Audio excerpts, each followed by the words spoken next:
पार्षद, सह आचार्य, स्वर्गीय राजेश पायलट, राजकीय महाविद्यालय बांदीकुई। आज हम चर्चा करेंगे मध्यकालीन भारत के इतिहास जानने के प्रमुख स्रोत, जो कि बीए पार्ट सेकंड का फर्स्ट पेपर है। मध्यकालीन भारत के इतिहास जानने के स्रोत से पहले हमें यह जानना जरूरी है कि मध्यकाल, जिसके बारे में कहा गया है कि जिसे इतिहासकारों ने मुख्य रूप से दो भागों के अंदर विभक्त किया है। पहला है सल्तनत काल और दूसरा है मुगल काल। आज हम जब बात करेंगे तो सल्तनत काल की, यानी कि सल्तनत काल के बारे में जो जानकारी मिलती है, सल्तनत काल जिसके बारे में जो जानकारी प्राप्त होती है वो किन किन ऐतिहासिक ग्रंथों से हमें प्राप्त होती है। जैसा कि कहा जाता है कि सल्तनत काल जिसकी शुरुआत 1206 से और 1526 तक का ये पूरा पीरियड है,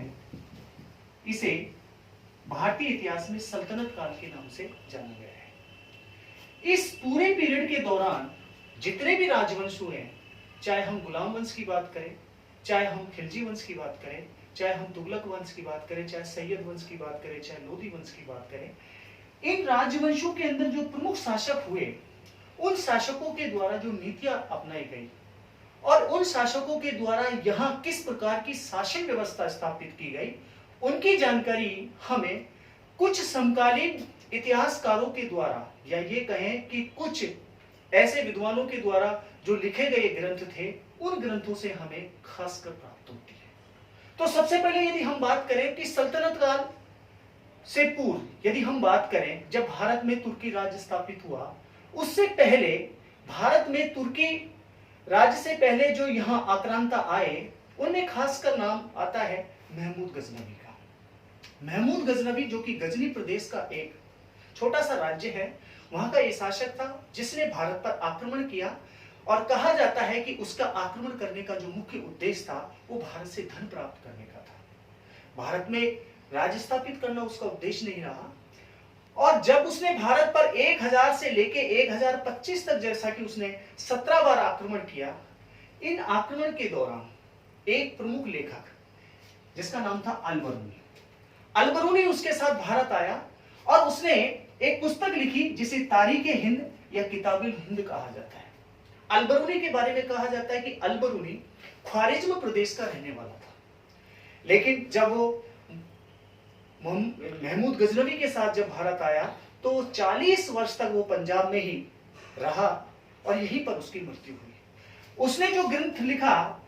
तारीख हिंद या किताबुल हिंद, इस ग्रंथ से हमें तत्कालीन समय की न केवल राजनीतिक स्थिति के बारे में, सामाजिक स्थिति के बारे में, आर्थिक स्थिति के बारे में, धार्मिक स्थिति के बारे में महत्वपूर्ण जानकारी प्राप्त होती है। कहते हैं कि महमूद गजनवी के आक्रमण के उद्देश्यों के बारे में भी उसने महत्वपूर्ण जानकारी हमें प्रदान की है। महमूद गजनवी के समय की स्थिति को तो उसने बताया है, लेकिन साथ ही उसने भारतीय सामाजिक व्यवस्था जो थी, उस सामाजिक व्यवस्था का उसने चित्रण बहुखूबी रूप से किया गया है। दूसरा लेखक की यदि हम बात करें, जिसने लिखी तारीख यामनी, तारीख यामनी का लेखक है उल उतबी। उल उतबी के बारे में कहा जाता है कि उल उतबी, जो कि बेसिकली गौर प्रदेश का रहने वाला था और ये महमूद गजनवी का निजी सचिव था। लेकिन मजे की बात यह है कि यहां महमूद गजनवी ने जब भारत पर आक्रमण किया तो वो महमूद गजनवी के साथ भारत नहीं आया था। उसने महमूद गजनवी के राजवंश, महमूद गजनवी जिसका राजवंश था यामनी वंश, और उसी के नाम पर उसने तारीख यामनी नामक एक ग्रंथ की रचना की और महमूद गजनवी की पूरी उपलब्धियों का उसने जिक्र यहां अपने इस ग्रंथ के अंदर किया है। तो खासकर हमें ये दो ऐसे ग्रंथ हैं जो हमें महमूद गजनवी के बारे में महत्वपूर्ण जानकारी प्रदान करते हैं। लेकिन जब भारत में तुर्की राज्य स्थापित हुआ, जैसा कि कहा जाता है कि तराइन का प्रथम युद्ध, जो कि 1191 में लड़ा गया, जिसमें मोहम्मद गोरी को पराजय का सामना करना पड़ा, लेकिन एक वर्ष बाद ही उसने फिर दोबारा भारत पर आक्रमण किया और 1192 में तराइन के द्वितीय युद्ध में उसने पृथ्वीराज चौहान को हराया और पृथ्वीराज चौहान को हराने के पश्चात में उसने जितने भी महत्वपूर्ण और शासक थे, उन शासकों को हराने के बाद में एक तरीके से भारत में तुर्की राज्य स्थापित करने का मार्ग प्रशस्त किया। लेकिन वो भी हिंदुस्तान के प्रमुख राज्यों को जीतने के बाद, चाहे दिल्ली की बात करें, चाहे अजमेर की बात करें, चाहे कन्नौज की बात करें, इन राज्यों को जीतने के पश्चात वो वापस अपने गौर प्रदेश चला गया और भारत में अपना एक प्रतिनिधि कुतुबुद्दीन ऐबक को वो छोड़ करके नहीं चला गया और उसने एज ए गवर्नर के रूप में, अपना एक प्रतिनिधि के रूप में, गौरी के प्रतिनिधि के रूप में उसने शासन किया। जब तक गौरी जिंदा रहा तब तक कुतुबुद्दीन ऐबक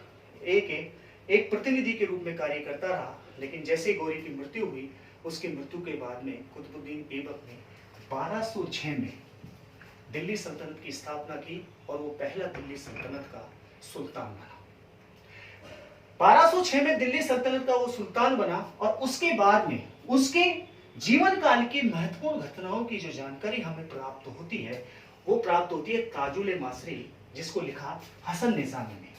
हसन निजामी, जिसके बारे में कहा जाता है उसने 1191-92 के युद्ध का वर्णन तो किया ही, उसने 1217 तक की महत्वपूर्ण घटनाओं का उसने उल्लेख किया कि कुतुबुद्दीन ऐबक के जीवन के बारे में उसने महत्वपूर्ण पहलुओं पर प्रकाश डाला। और इतना ही नहीं, कुतुबुद्दीन ऐबक ने जब वो सुल्तान बना तो उसे किन किन कठिनाइयों का सामना करना पड़ा, उसकी सारी की सारी जानकारी हमें ताजुल मासरी के अंदर देखने को मिलती है। तीसरा और महत्वपूर्ण ग्रंथ सल्तनत काल का जो माना गया है वो है तबकाते नासिरी। तबकाते नासिरी, जिसका लेखक है मिन्हाज उस सिराज। कहते हैं कि तबकाते नासिरी का लेखक मिन्हाज उस सिराज, जिसने इसकी रचना नासिरुद्दीन महमूद के समय की। नासिरुद्दीन महमूद, जिसने 1246 में जब गद्दी पर बैठा, ये इल्तुतमिश का पुत्र था और उसके समय उसने इस ग्रंथ की रचना की। और इस ग्रंथ से हमें न केवल नासिरुद्दीन महमूद के शासनकाल की जानकारी मिलती है, बल्कि नासिरुद्दीन महमूद से पूर्व जो सुल्तान हुए, चाहे हम रजिया की बात करें, चाहे हम रुकनुद्दीन फिरोज की बात करें, चाहे हम इससे पहले बलबन की बात करें, इससे पहले हम अन्य सुल्तानों की बात करें, उन सबके बारे में जानकारी हमें तबकाते नासिरी से प्राप्त होती है। मिन्हाज उस सिराज ने रजिया के बारे में महत्वपूर्ण बात लिखी है कि किस तरीके से रजिया को अपना हक मांगने के लिए इल्तुतमिश की मृत्यु के बाद में जब उसे दिल्ली सल्तनत का सुल्तान नहीं बनाया गया और उसने जब विद्रोह किया और किस तरीके से उसने जनता को डायरेक्टली संबोधित किया और संबोधित करने के पश्चात जनता को अपने पक्ष में किया और रुकनुद्दीन फिरोज के विरुद्ध उसने विद्रोह किया और विद्रोह करने के पश्चात उसने दिल्ली की सत्ता को प्राप्त किया। इन सारा का सारा घटनाक्रम का जिक्र यहाँ मिन्हाज उस सिराज अपने इस ग्रंथ तबकाते नासिरी के अंदर लिखता है। और तबकाते नासिरी के अंदर एक जो महत्वपूर्ण बात जो देखने को मिलती है कि किस तरीके से रजिया ने यहाँ ताज की शक्ति को निरंकुश बनाने का कार्य किया और किस प्रकार से उसका पतन हुआ। तो आज हमने जो बात की, ये मुख्य रूप से इन 4 ग्रंथों के बारे में बात की।